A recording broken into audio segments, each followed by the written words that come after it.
I've been sitting with something that I see over and over again with thoughtful podcasters. Not beginners, not the ones who don't care, but the ones who do care often are the most stuck. And it doesn't look like fear, it looks like preparation. It looks like thinking it through once again, or planning seasons, or tweaking an already good idea again. And most people call this overthinking.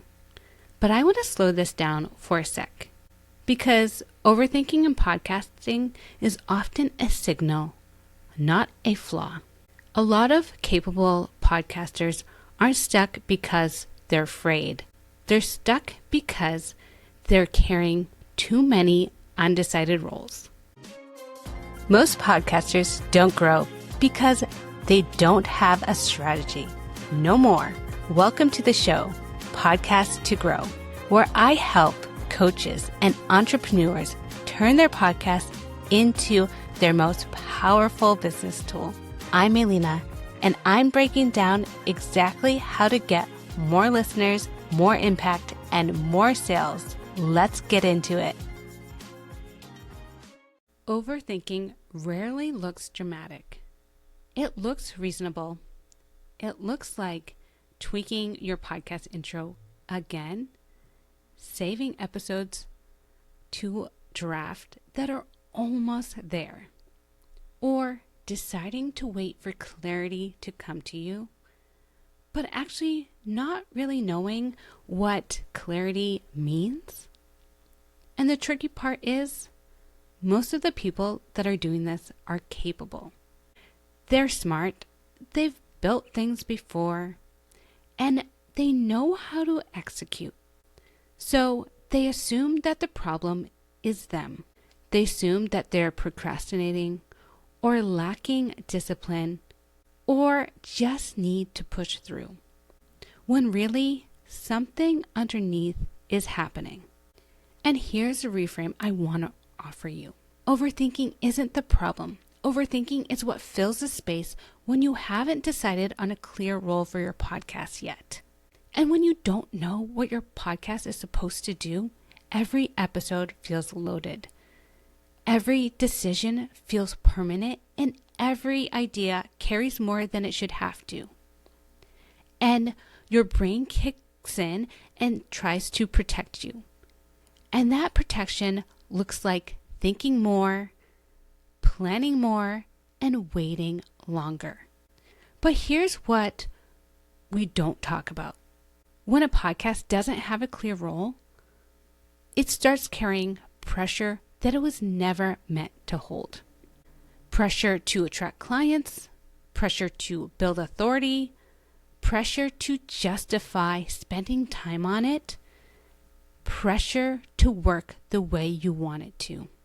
Overthinking shows up when responsibility is present, but direction isn't. And this makes sense for podcasting. Podcasting feels public. It feels like it's tied to your identity, and that feels permanent. And when your podcast doesn't have structure, it feels like it has to carry everything. And there's another version of this that I see, and it's people who have been podcasting.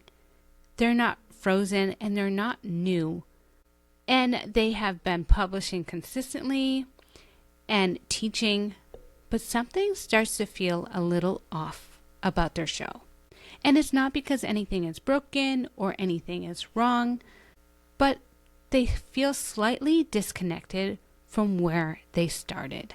The episodes start to feel heavier, not because they're harder to record, but because every episode starts feeling like it has to do more explaining, more proving, more justifying the time that they are spending on it.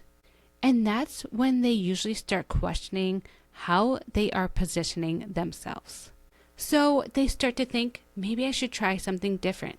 They start pulling back, possibly on the teaching, or they try a new angle that they haven't before. And almost immediately, they feel uncomfortable. Not because it's wrong, but just because it's unfamiliar to them.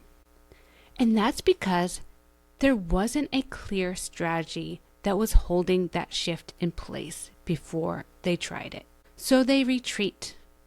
They go back to teaching, fixing, and explaining. Not because it's not the right move, but because it feels safe. Teaching feels productive. Fixing feels useful. But over time, a podcast can feel stuck in its role that it may have already outgrown. This is where a lot of podcasts plateau. Not because the host ran out of ideas, but because they never decided how the podcast would evolve. What gets labeled here as overthinking is actually something else. It's permission. Permission to move from explaining to direction. Permission to do less with the podcast, but have it be more intentional in the business. Without permission, everything can feel risky. So hosts stay stuck without direction. When I see these patterns of overthinking or giving yourself permission, it's usually from podcasters who really care. They're thoughtful, they're intentional, they don't want to just create noise for no reason. And our conversations don't look like panic or scatterbrain. It actually looks like a lot of awareness without a place to put it. It's a lot of ideas, it's a lot of insights, but with no clear answer to one question. What is this podcast here to do right now in your business? They have multiple audiences, multiple directions, multiple versions of their show.